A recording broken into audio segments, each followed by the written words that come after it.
Village cooking food চ্যানেলে তোমাদের সবাইকে স্বাগত জানাই। তো আবারও একটি নতুন রান্নার রেসিপি নিয়ে তোমাদের কাছে চলে এসেছি। তো তোমাদেরকে রান্নার রেসিপিগুলো কেমন লাগছে কমেন্ট করে জানিও।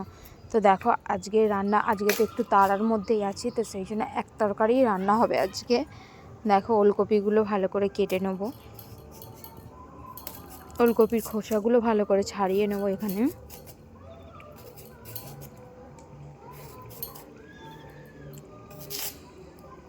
রান্নার ভিডিওগুলি তোমাদের কেমন লাগছে কমেন্ট করে জানিও।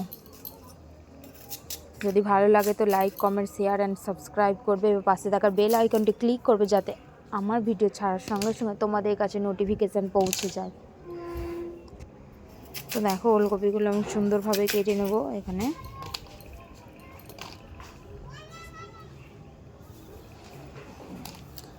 আর তোমরা কীরকম রান্নার ভিডিও দেখতে চাও সেটাও কমেন্ট করে জানিও। আমাদের মাঠে সমস্ত রকমের সবজি হয়, কি সবজি দেখতে চাও সেটাও কমেন্ট করে জানাতে পারো, তোমাদেরকে দেখাবো। তো দেখো এখানে কারেন্টটা চলে গেছে, তো সেই জন্য অন্ধকার মতন হয়ে গেছে। আমাদের বাড়িগুলো একটু ভিতর দিকে, সেই জন্য অতটা আলো আসে না, কিন্তু যত কারেন্টের আলো জেলে রাখলেই তবেই আলো থাকে, না হলে অন্ধকার মতনই। দেখতেই পাচ্ছি কীরকম অন্ধকার। তো এখানে আমি আলুগুলোও ওরকম লম্বা লম্বা করে মোটা মোটা করে কেটে নেব।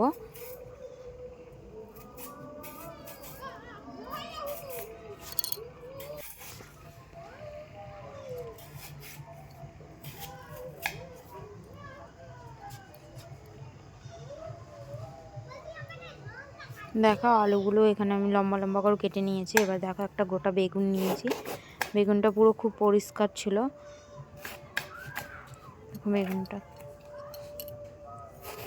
বেগুনটাও লম্বা লম্বা করে কেটে নেবো, যেহেতু মাছের ঝোল হবে সবজিটা দিয়ে। এই দেখো বেগুনগুলো আমি লম্বা লম্বা করে কেটে নিয়েছি, এই বেগুনটাও কেটে নেবো। এবার দেখো ঝোল বানানোর জন্য এখানে পেঁয়াজ নিয়েছি, তো পেঁয়াজটাও কুচি কুচি করে কেটে নেবো।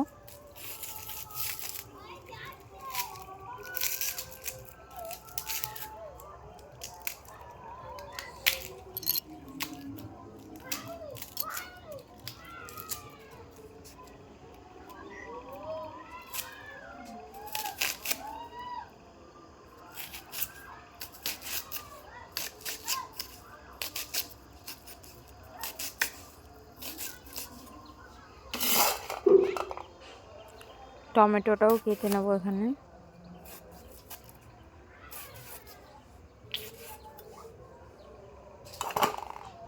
সবগুলোই আমি লম্বা লম্বা করে কেটেছি। তো তোমরা কে কে আমার মতন টমেটোগুলো বেশ লম্বা লম্বা ভাতে মাখিয়ে খেতে পছন্দ করো কমেন্ট করে জানাতে পারো। তো দেখো এখানে আমার আলু, ওলকপি আর বেগুন কাটা হয়ে গেছে, এখানে পেঁয়াজ টমেটো কাটা হয়ে গেছে, আদা রসুন বাটা আছে।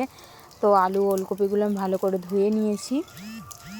তো এখানে দেখো কড়াইয়ের মধ্যে দিয়েছি 5 ফোড়ন আর দিয়েছি গোটা জিরে। তো দেখো পরিমাণ মতো তেল দিয়েছি এখানে, আর দিয়েছি এখানে তেজপাতা দিয়ে আমি পেঁয়াজগুলো দিয়ে দিয়েছি। পেঁয়াজগুলো একটু লাল করে ভেজে নেব।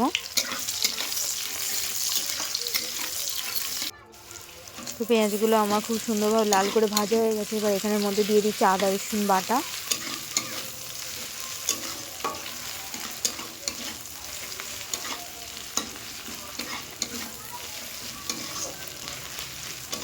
আমার পেঁয়াজ আদা রসুনটা খুব সুন্দরভাবে ভাজা হয়ে গেছে। এখানে আলু, ওলকপি আর বেগুন দিয়ে দেবো একসাথে। তো দেখো এখানে আলু, ওলকপি আর বেগুন আমার খুব সুন্দরভাবে ভালো করে ভাজানো একটু কষিয়ে নেবো, কারণ আমি যেহেতু আলাদা করে ভাজিনি, তো এখানেই আমি একটুখানি নেড়ে নেবো। তো দেখো এখানে আমার টমেটো কুচিগুলো দিয়ে দিয়েছি। এখানে পরিমাণ মতো নুন, পরিমাণ মতো হলুদ গুঁড়ো আর পরিমাণ মতো লঙ্কার গুঁড়ো দিয়ে এটা কষিয়ে নেবো। তো দেখো আমার খুব সুন্দর করে কষানো হয়ে গেছে। যেহেতু একটা তরকারিকে একটু ভালো করে করতে হবে। তো দেখো এখানে আমার খুব সুন্দর করে কষানো হয়ে গেছে। এবার দিয়ে দেবো এখানে পরিমাণ মতো জল।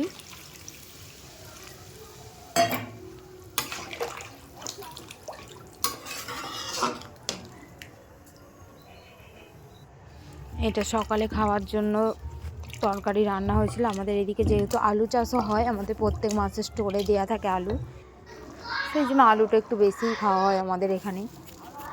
তো দেখো এখানে ওই ঝোলের মধ্যে, কারণ মাছটা ফ্রিজে ছিল সেই জন্যে মাছটা হচ্ছে জলে ভেজানো ছিল। দেখো মাছটা আমি ভেজে নেবো।